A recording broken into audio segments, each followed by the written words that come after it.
पाकिस्तान अब world cup 2023 से almost बाहर हो चुकी है। जी हाँ, अब बहुत लंबा गणित है। अगर वो गणित लगता है और सारा का सारा गणित अगर पाकिस्तान के फेवर में जाता है तो जाकर के कहीं ऐसा हो सकता है कि पाकिस्तान सेमीज तक पहुंच जाए।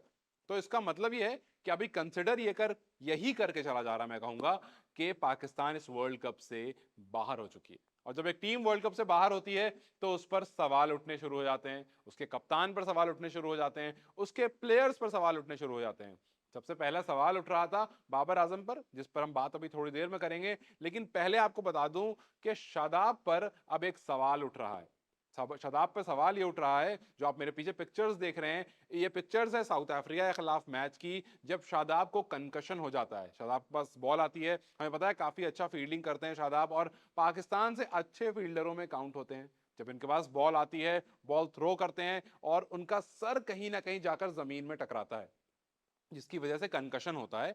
और उसके बाद वो बिल्कुल मोशनलेस जमीन में लेट जाते हैं। फिर उसके बाद मेडिकल असिस्टेंट्स आते हैं, थोड़ी देर उनको ट्रीट करते हैं, स्ट्रेचर तक आ जाती है ग्राउंड में। लेकिन उसके बाद स्ट्रेचर के आते ही शादाब को न जाने क्या होता है, वो खुद से खड़े हो जाते हैं और उसके बाद वो स्ट्रेचर पर लेट कर नहीं बल्कि वॉक करके बाहर जाते हैं, जैसा आपको पीछे पीछे पिक्चर में दिख रहा है। लेकिन उसके बाद सवाल ये उठने लगा, क्योंकि थोड़ी देर बाद शादाब डगआउट में ठीक ठाक दिखने लगे।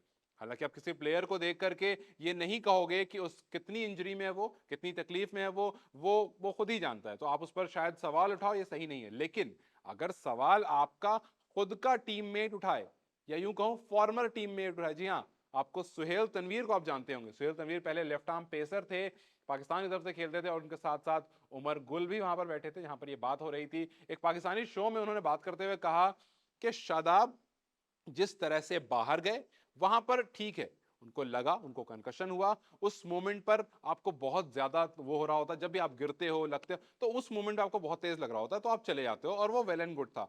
लेकिन उसके बाद जब जब कैमरा पैन होकर के, मैं आपको सुहेल तनवीर की और उमर गुल की बातें बता रहा हूं, कि उन्होंने कहा कि जब जब कैमरा पैन होकर के शादाब की तरफ आ रहा था, तो हमें देखने में ऐसा नहीं लग रहा था कि शादाब बहुत ज्यादा परेशान है, बहुत ज्यादा उनको चोट लगी है, या कंकशन का असर अब तक उन पर है। जिस तरह से वो उछल रहे थे, जिस तरह से वो अपनी टीम को चीयर कर रहे थे, तो वहां पर आपका जो कंकशन रिप्लेसमेंट आया था ग्राउंड में, वो वापस जा सकता था। जैसे आप दिख रहे थे, आपकी जिम्मेदारी बनती थी कि आप वापस से ग्राउंड में आइए, उस मैच को खेलिए, क्योंकि वो मैच पाकिस्तान के लिए डू और डाई जैसा था। जी हाँ, 270 रन बनाए थे, 271 अफ्रीका को बनाने थे। अफ्रीका जैसी टीम के लिए 270 कहीं ज्यादा नहीं दिख रहे थे। लेकिन उसके बाद मैच उस पॉइंट पर पहुंच जाता है जहां पर बिल्कुल लास्ट विकेट की दरकार होती है। पाकिस्तान को 9 विकेट गिरा चुके होते हैं और तीन के तीनों पेसर के ओवर खत्म हो जाते हैं। यहां पर बाबर आजम पर सवाल उठने लगे कि कहीं ना कहीं उन्होंने बॉलर्स को अच्छी तरह से इस्तेमाल नहीं करा, कि जब जरूरत थी वहां पर उनके पेसर्स का ओवर खत्म हो चुका था। और फिर स्पिन बॉलर नवाज वही आते हैं। नवाज से याद आ जाता है तो आपको T20 वर्ल्ड कप, जब अश्विन बैटिंग कर रहे थे, वही नवाज बॉलिंग करने आए थे, वाइड दे दी थी, उसके बाद इंडिया मैच जीत गई थी। वही नवाज वापस से आते हैं साउथ अफ्रीका के खिलाफ, और आपको चौका खाते हैं, और फिर मैच वहां से पाकिस्तान हार जाती है। लेकिन सवाल फिर उठने लगा कि नवाज एक एक्सपीरियंस बॉलर है, अगर नवाज वहां पर होते तो शायद कुछ दूसरा आपको नतीजा देखने को मिल सकता था, शायद नतीजा पाकिस्तान के फेवर में मिल सकता था, क्योंकि आपको नवाज जो है वो काफी एक्सपीरियंस प्लेयर है। यहां तक के कह दिया सुहेल तनवीर ने कि बहुत सारे ऐसे प्लेयर गुजरे हैं जो चोट में आकर के खेले हैं, हाथ में लगी हुई है, आपको तकलीफ है, लेकिन फिर भी आपने खेला है मैच के लिए, अपनी टीम के लिए। वर्ल्ड कप जैसे मैच में आप उस तरह से बाहर नहीं बैठ सकते, आपको वहां पर होना चाहिए था।